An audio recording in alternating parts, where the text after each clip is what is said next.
Olá pessoal, deixa eu só fechar aqui.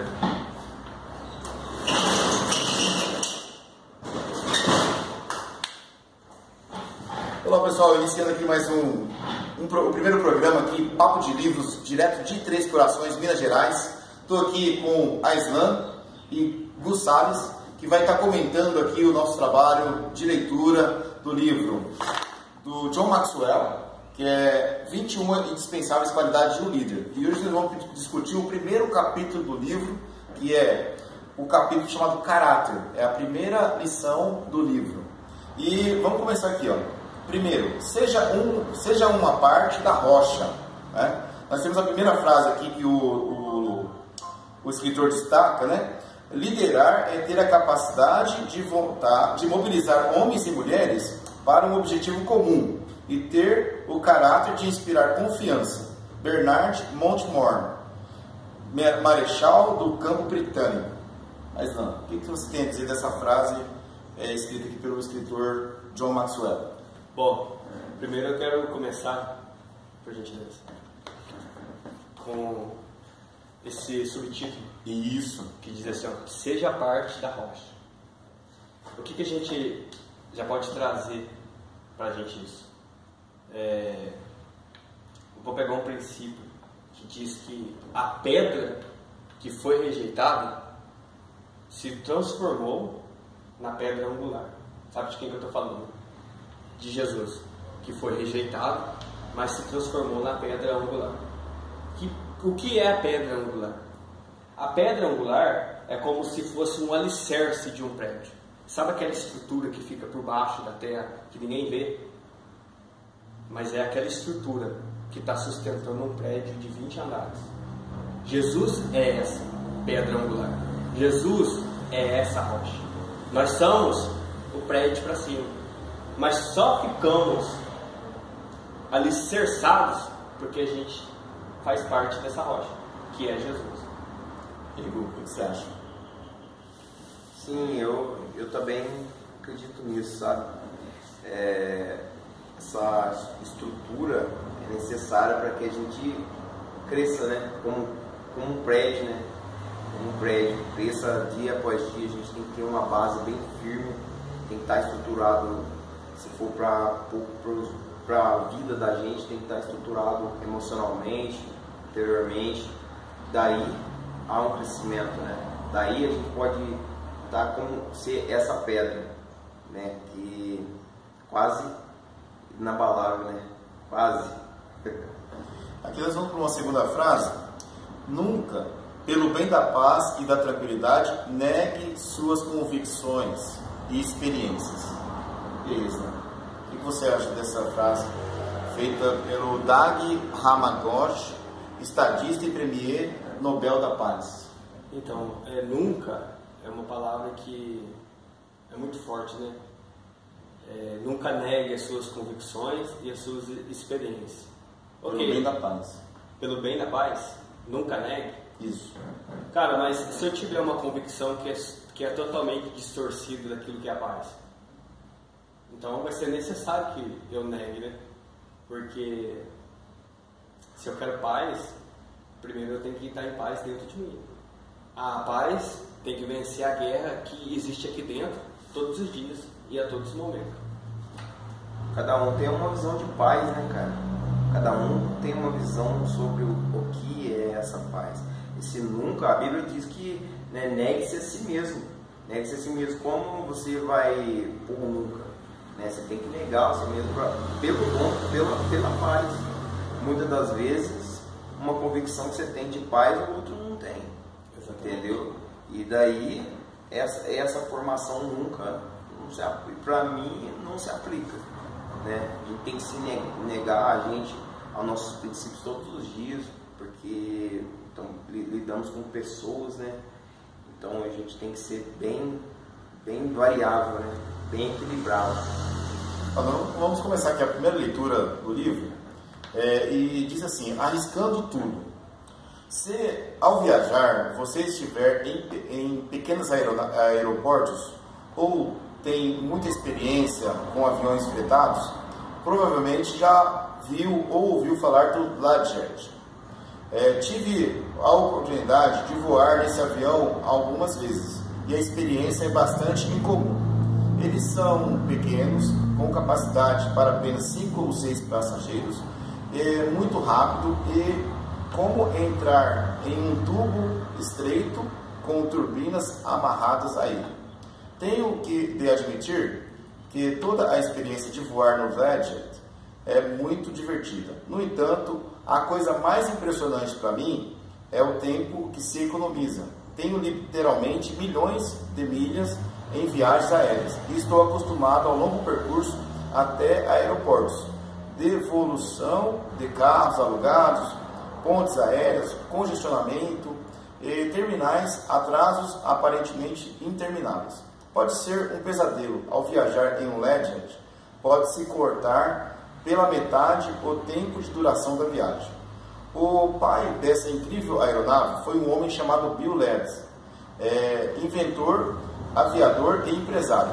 Laird registrou mais de 150 patentes, incluindo as de piloto automático, rádio de automóveis e fitas para gravação.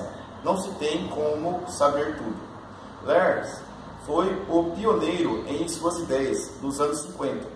Percebeu o potencial pela fabricação de pequenos jets, levou vários anos após realizar seu sonho, mas em 1963 o primeiro Learjet fez uma viagem inaugural e em 64 Bill Leeds entregou a primeira produção do jato a um cliente.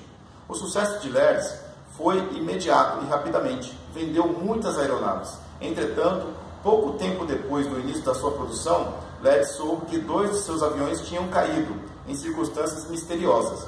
Ficou arrasado na época. 55 Leards pertenciam a uma empresa privada.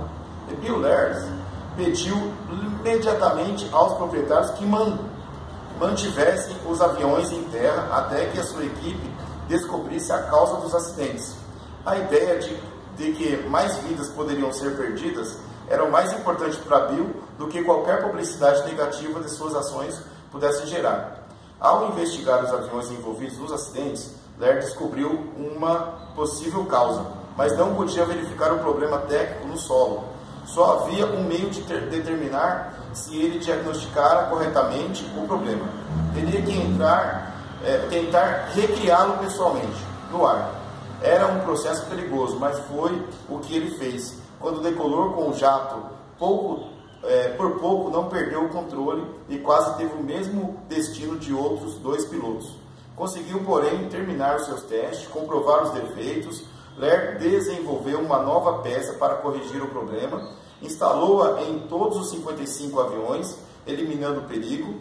Recolher os aviões custou muito dinheiro a Laird e plantou sementes de desconfiança na mente de potenciais clientes. Como resultado, precisou de 2 anos para recuperar a estabilidade nos negócios. Entretanto, Laird jamais se arrependeu da sua decisão. Estava disposto a arriscar seu sucesso, sua fortuna e mesmo sua vida para solucionar o mistério da queda dos aviões. Mas não arriscaria sua integridade e por isso é preciso ter caráter. Preciso ter caráter. Ou seja, a pessoa, mesmo tendo um prejuízo, porém honrou de forma verdadeira com o seu caráter e a sua integridade. O que você acha dessa ilustração aqui? Depois você vai cortar. Vou. Tá. Eu acho assim, tipo assim, essa leitura, você deveria, tipo, cortar, tá ligado? Ficar assim, em off. Aí você leu aqui e tal, aí você vai falar assim, no livro tal, assim, a parte de arriscar tudo, o que você entendeu? Pra não ficar... Mas ficou bom. Então, peraí, vamos cortar ali, né? Volta para essa fase. Né? Não precisa cortar, tá falando depois, então vai lá. Entendeu? Isso aqui, então, aqui, do livro não precisa aparecer lá. Mas vamos lá, do livro Arriscar Tudo, assim, da parte do livro aqui, da primeira lição do caráter, o que você entendeu, Aslan? Cara, primeiramente, né, o cara muito inteligente, né, para criar um avião, o cara tem que ser grande. Mas o interessante, cara, é que o avião dele deu problema. Ele poderia, né, aproveitar dessa situação e continuar ganhando dinheiro manipular tudo aquilo lá, como muitos fazem, mas não. O cara teve a coragem e a humildade primeiro de mandar parar tudo, por reconhecer que uma vida era mais importante do que toda a fortuna que ele tinha e de tudo que ele havia construído. Falei assim, não, olha, a vida é mais importante, vamos parar os jogos por enquanto. E quando ele soube o que poderia ser, aí ele vai ter o caráter de um verdadeiro líder. Cara, eu vou trazer a peça e vou construir isso, vou dar solução para isso, mas para isso eu preciso arriscar o que eu tenho de mais importante, que era a vida dele. Ele arriscou tudo, que foi a vida dele. O cara vai entrar dentro do avião e vai voar com o avião, que tinha um problema. Ele falou assim, olha, eu arrisco a minha vida para que outros sejam poupados, né? E graças a Deus, Deus honrou ele, que ele conseguiu. E não é diferente, né? Primeiro, a gente precisa acreditar no nosso potencial e naquilo que a gente, né, tá vendendo. Você, por exemplo, você é o barbeiro. Se alguém vai chegar aqui e falar assim, você corta bem? Ah, mais ou menos? Não. Você corta bem, porque você é o barbeiro. O Tony Everton é mecânico. Alguém vai chegar lá e falar assim, você sabe mais ou menos o que é isso? Não. Eu sei o que é isso, porque eu sou mecânico.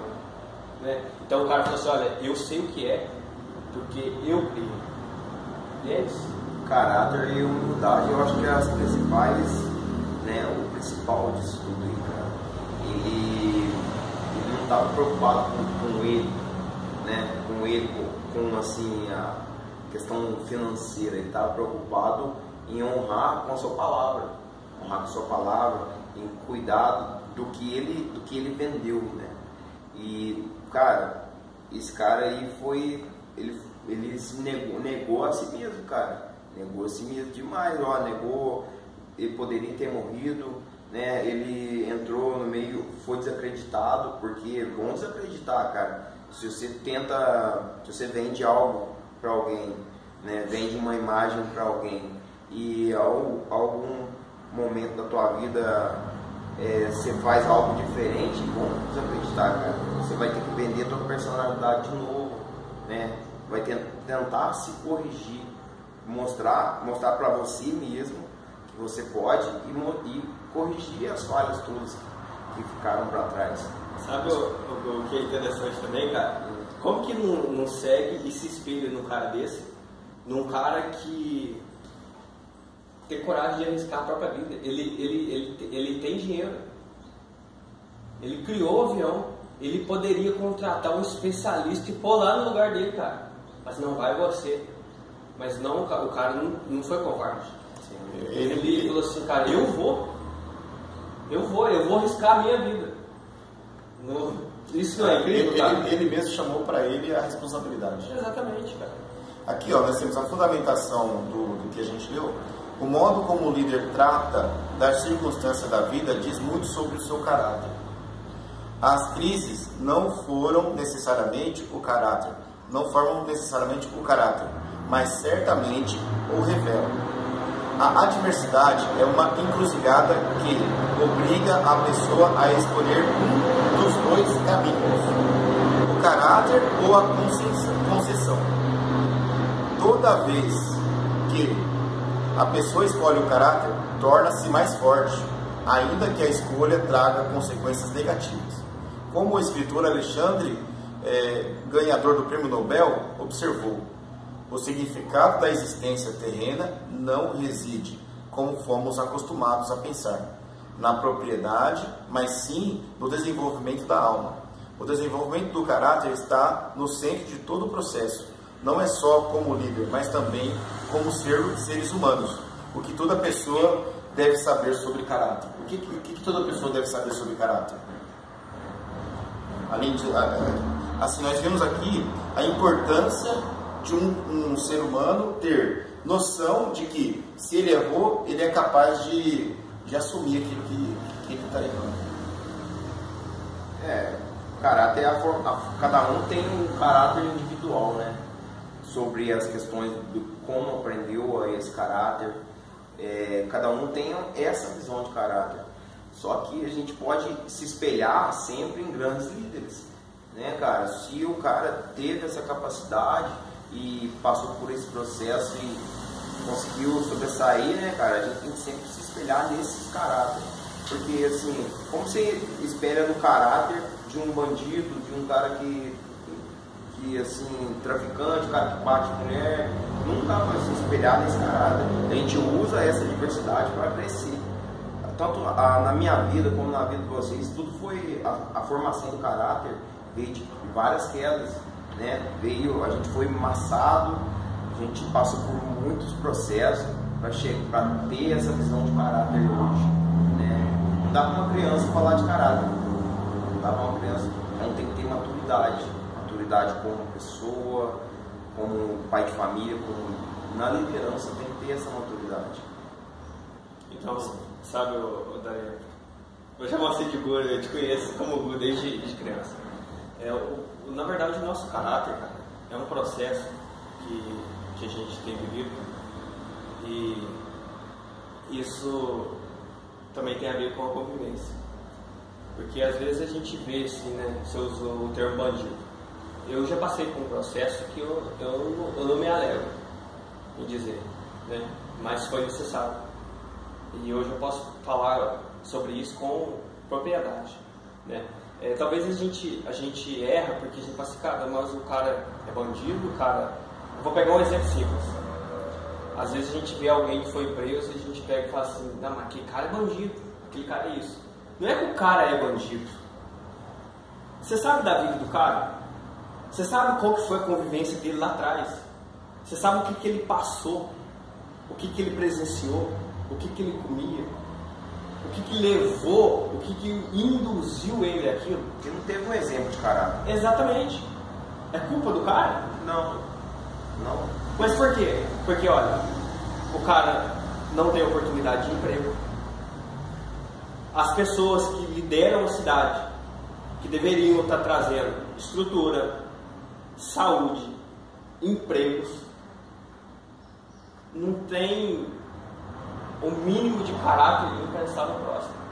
Ou seja, porque se ele tivesse uma cidade que, olha, abrisse porta para ele de emprego, se ele conseguisse uma saúde que fosse adequada para ele, para a família dele, os pais dessa pessoa teriam tratado e criado ele melhor. A sociedade já olha o cara como alguém desacreditado. Exatamente. Mas a grande questão é como ele vai lidar com isso, entendeu? Sim. Como ele vai lidar com essa questão. Vai, cara, se as pessoas me olham assim, eu vou ficar num ponto de vitimismo, ou eu vou romper com isso. Exatamente. Só que o cara, ele não aprendeu isso.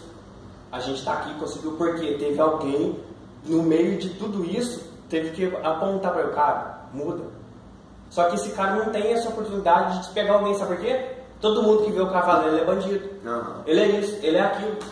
Ou seja, como um cara desse vai se transformar numa pessoa melhor? Eu acredito que nesse tempo que a gente está vivendo, Deus está levantando homens e mulheres para isso, cara, para virar a chave das outras Exatamente. pessoas. Eu passei por esse processo com o Daniel, você passou por um processo, entendeu? Então, é uma nova fase, é uma nova era. Está despertando sabedoria na gente para que a gente possa ajudar.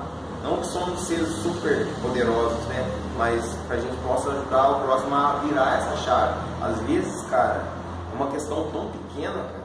É uma coisa tão pequena que trava um cara que tem um potencial gigante dentro dele. Olha, Daniel, pega um cara aí que está preso ou que acabou de sair da prisão e pergunta para ele o que ele quer. Sabe o que ele vai responder pra você? Eu quero outro emprego. Eu só quero trabalhar. E ninguém dá. Aí o cara pega, vai lá. Eu falo isso de experiência própria, viu, gente? O cara vai lá, ele faz o currículo dele, ele leva em todos os lugares. Aí ele pega e fala assim, você precisa de um bom antecedente. O cara vai lá, tira o bom antecedente, aí o cara vai e pergunta pra ele assim, você já foi preso? Sim. Sabe o que vai acontecer? Pra você não tem vaga. E às vezes o cara teria tudo para mudar ele e o cenário onde ele vive, porque já tem uma visão diferente dessas coisas, entendeu? Eu falei, cara, eu vou mudar minha vida em relação a isso. Eu já errei, eu sei tudo que dá errado. Hoje em dia eu vou tentar fazer tudo que dá certo. Aí, eu vou voltando no assunto. Ninguém abre a porta pro cara. O que sobrou pro cara? O que ele aprendeu lá desde a infância. Fala assim, então, cara, pra mim sobreviver, porque muitos são pai de família, pra mim sobreviver, eu preciso pegar essa via que eu aprendi. Na verdade, ele só está procurando um recomeço. Exatamente. Sim. Né? E ali ele precisa de quê? De uma mão amiga, de alguém que possa dar para ele a condição básica para ele poder conseguir ter um emprego, para ele conseguir voltar o aprendizado de uma vida normal, até porque o passado dele, praticamente, as pessoas vão olhar mais para o passado dele do que para o presente. Exatamente. Né? Só que a grande questão é o cara querer mudar também, né? Tem isso também. A gente já viu, né, exemplos na rua do cara querer mudar, porque assim, é a questão do vitimismo. Se o cara ficar vítima, falar, cara, ninguém me dá serviço, e não tiver a capacidade de romper, ou o juvenil, por exemplo, né?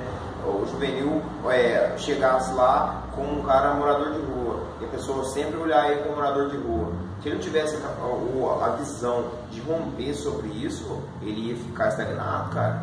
Ele ia ficar estagnado. Nós, se a gente tivesse a visão, mas também por experiência própria, né? A gente ia ficar estagnado, parado onde a gente estava. A gente teve, assim, a vontade e encontrou chaves que abriram no caminho, entendeu? Só que a gente teve, isso que a gente está falando, a gente teve alguém para nos apoiar, né? Vou pegar o gosto de juvenil também. A gente apoiou o juvenil. Sim. De uma forma direta ou indiretamente. Porque identificamos com a história dele, certo? Só que aí esse cara, que não tem ninguém para apoiar ele. Porque se vai que eu preciso vigiar as palavras que eu vou falar aqui, mas veio a liderança que a gente teve em 8 anos. O que trouxe, que somou para essa nossa cidade? Tem alguma coisa assim que você pode falar assim, cara, isso foi incrível? Eu vou ser bem um pouco... Cara, o posto de saúde, lá da onde eu moro, não tinha nem papel higiênico para quem trabalha lá. Olha, há 8 meses atrás, eu fui diagnosticado com retocolite. Eu fiquei 8 meses tomando remédio, comprando com o meu próprio dinheiro, porque não tem remédio na farmácia. Não é barato. Né? Você chegou a ver a situação que eu fiquei, né? Hoje eu tô aqui por quê? Porque eu falei assim, cara, não, eu preciso me levantar. E as coisas foram acontecendo, graças a Deus, estou bem. Mas é isso, a pessoa, ela quer alguma coisa que traga mudança e diferença. Mas o individual faz o coletivo, voltando ao que o Daniel faz o coletivo. O individual do cara faz o coletivo, cara, porque eu já vi, é difícil você se levantar, por exemplo, de uma depressão, de um momento de doença. Exatamente. É muito difícil, cara. Então, assim, só que se você não se acreditar, quem vai acreditar, cara? Ninguém. A gente vive um momento em que as pessoas estão pensando em si própria, a maioria. Nós somos a diferença hoje em dia. A gente está fazendo isso aqui, até esse projeto, focado em pessoas, cara. Não para nós mesmos. A gente podia guardar a nossa sabedoria ou nossa vontade de liderança dentro de uma caixinha e não ajudar ninguém e se ajudar a própria.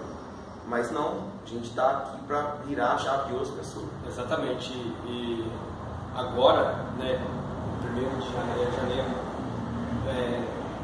virou essa chave. Ou seja, e nós temos o dever de estar participando, porque a gente aprende que política não se discute. É por isso que a gente chegou nessa situação que a gente está hoje. É por isso que a nossa cidade chegou na situação que chegou, porque não se discute política. Porque se discutisse política, a nossa cidade estaria reconhecida e estaria bem melhor há muito tempo. O trabalho que as pessoas que têm o poder público nas mãos devem estar exercendo em favor da população, exatamente, em favor da cidade, em favor de todo o recurso natural que a cidade tem, valorizando os próprios moradores aqui dessa cidade, os que nasceram aqui principalmente, os tricordianos. Porque o que eu penso, filho, assim, autoestima não é só você encher uma pessoa de elogios. mas sim é dar condições para ela ter instrução, ela se profissionalizar, ela ter uma capacidade, e aí sim, se você falar qualquer elogio para essa pessoa, vai ser verdadeiro, porque ela já tem aquilo que você precisa para poder elogiar. Olha, a pessoa é um excelente profissional, porque já tem a profissão, é uma excelente pessoa, porque já tem o caráter, é um excelente pastor, mas porque já está na posição.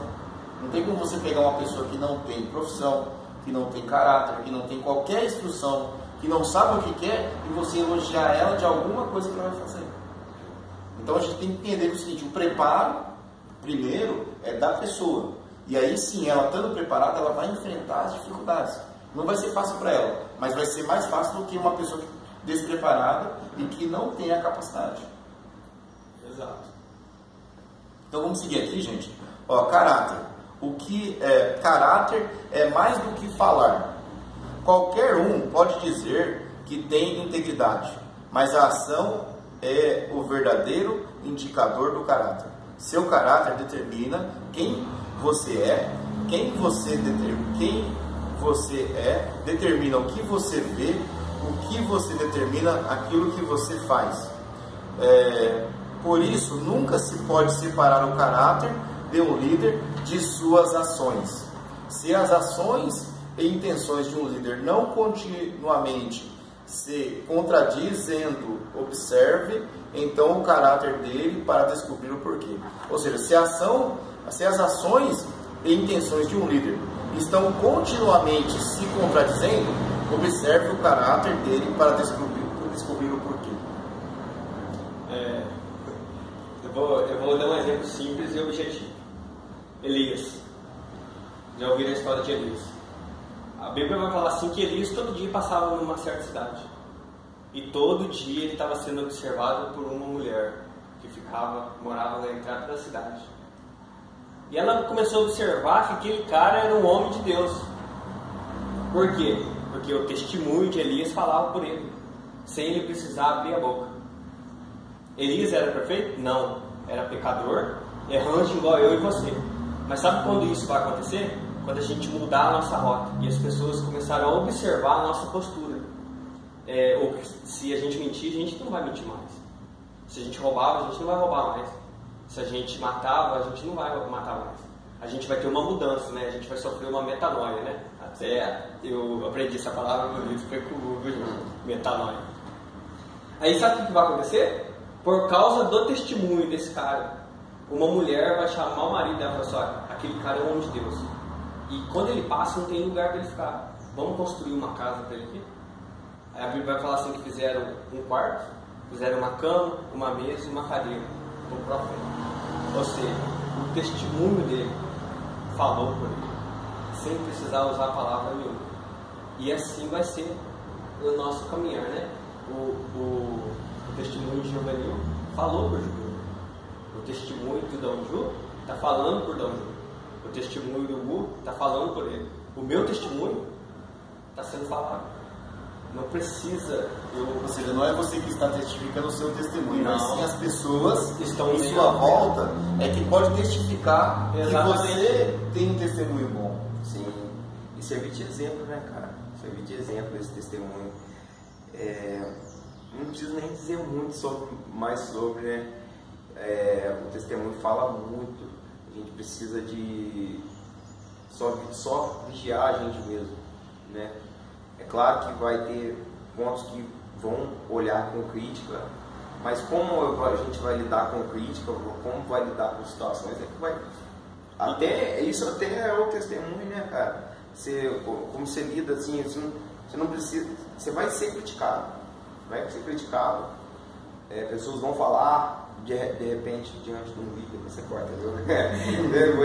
De repente, diante de uma situação dessa que a gente está trabalhando, pessoas vai ter muita positividade, mas vai ter... Sim. Mas a gente tem que saber lidar com isso. Sabe, Gu, vou pegar um exemplo que aconteceu comigo, né? Uma semana, bateram no meu carro.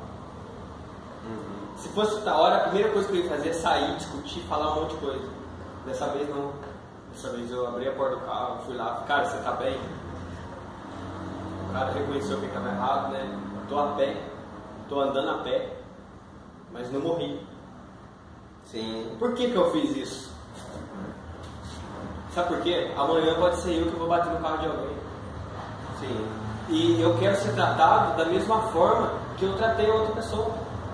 Porque o que eu planto, eu vou colher, cara. Então, se eu plantar amor, serenidade, paz, eu vou colher isso.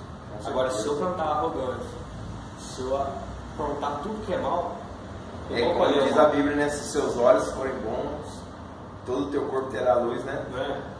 E eu quero deixar bem claro também que a gente está aqui, a gente não é anjo, a gente não é santo e a gente não é Deus. Nós somos ser humano de carne e osso, pecadores, né? Você vai olhar para mim e vai falar assim, cara, eu não gosto de você, tudo bem. Você não precisa gostar de mim, mas simplesmente respeite, porque eu Aqui nós temos o segundo ponto. Talento é um dom, mas caráter é uma escolha. Não temos controle sobre muitas coisas da vida. Não escolhemos nossos pais, não escolhemos o local ou a condição do nosso nascimento e crescimento. Não podemos selecionar nossos talentos. O QI, entretanto, escolhemos nosso caráter. De fato, nós o criamos cada vez que fazemos uma escolha. Escapar de uma situação difícil ou conseguir resolvê-la, esconder a verdade ou permanecer firme sobre um peso dela, ganhar dinheiro fácil ou pagar o preço.